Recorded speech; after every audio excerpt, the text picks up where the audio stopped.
दायो फैदों जोंहा गौराङाव बिउटिफुल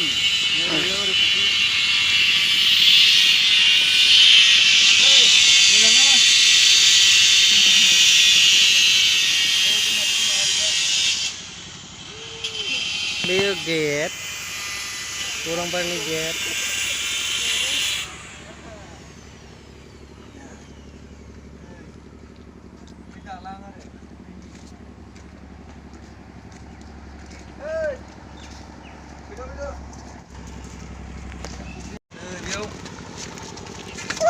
सोरनिबा स्टेचु बानायदों बेखेवनाय जाथ'वाखै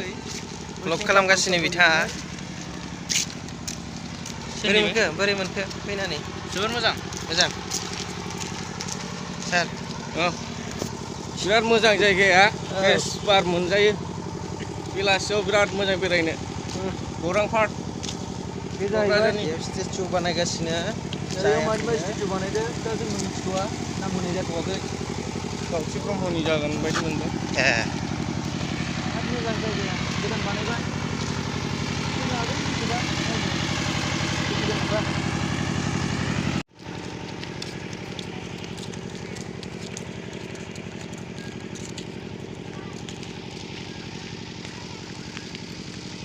जिरायग्रा दंखायोजोबो नै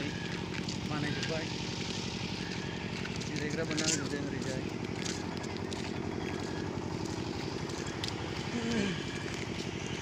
मेंबा जिरायगोन जोंबो दा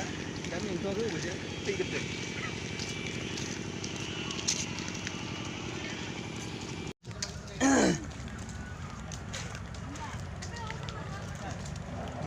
ब्लग ओरै माने सावदों ओरै खोन्थाहरना गिगोन नायग्राफ्रा मोजां नायना सावदोंमोन बे जाहैबाय गौरां पार्कनि लामा बेरायग्रा जिं बे गौरां दैसाबो होनजायो नाथाय दाथ' गिदिर जाबाय दैमायानो जाबाय दैसाया दैमा जाफेरनाय नामा मानो हायानो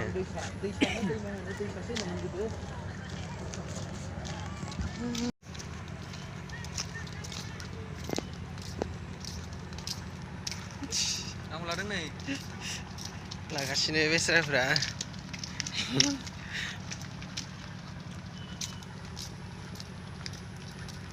बिथाङा सोरखौबा फन खालामगासिनो नाङाखै दहाय गाखोनाया नैबेनोमोन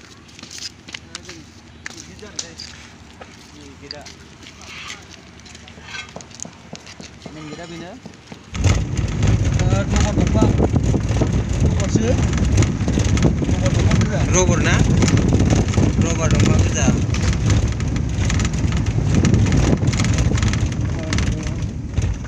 जोंहा फैदोंमोन एसे क'क्राझार आइटि पार्कआवहाय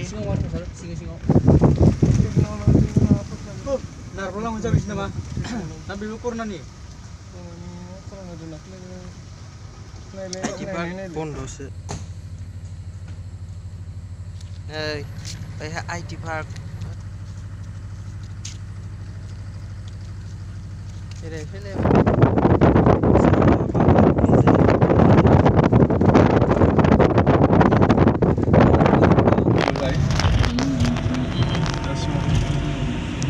गोसोआव लाखिनांगौलै सार